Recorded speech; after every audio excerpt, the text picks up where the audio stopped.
একদিকে ইউক্রেনে চলমান সংকট নিয়ে পশ্চিমা দেশগুলোর মধ্যে দেখা দিয়েছে বিভক্তি, অন্যদিকে দেশটির সেনারা রাশিয়ার বিরুদ্ধে লড়াইয়ে কঠিন সময় পার করছে। এছাড়া ট্রাম্প প্রশাসনের কঠোর অবস্থান ইউক্রেনের জন্য উদ্বেগের কারণ হয়ে দাঁড়িয়েছে, কারণ মার্কিন সহায়তা কমে গেলে ইউক্রেনের প্রতিরক্ষা ব্যবস্থা দুর্বল হয়ে পড়তে পারে।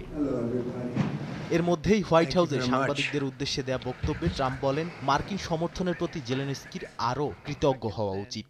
এ সময় ইউরোপের চেয়ে যুক্তরাষ্ট্র বেশি সহায়তা দিয়েছে বলে জানান তিনি। এছাড়া ইউক্রেনের খনিজ সম্পদ চুক্তির বিষয়ে মঙ্গলবার জানানো হবে বলেও নিশ্চিত করেন তিনি।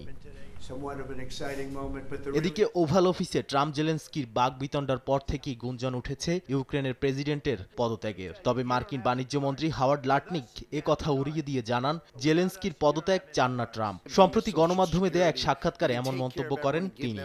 বলেন, ইউক্রেনে শান্তি প্রতিষ্ঠা করতে চান মার্কিন প্রেসিডেন্ট, তবে ট্রাম্প ইউক্রেনকে সাহায্য দেওয়া নিয়ে পুনর্বিবেচনা করতে পারেন বলে ইঙ্গিত দিয়েছেন।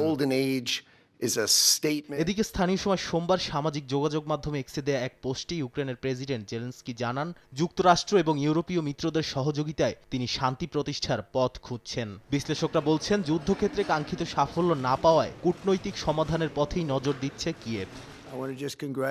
সম্প্রতি মার্কিন কংগ্রেসে ইউক্রেনকে আরও সামরিক সহায়তা দেওয়ার বিষয়ে মতবিরোধ দেখা দিয়েছে।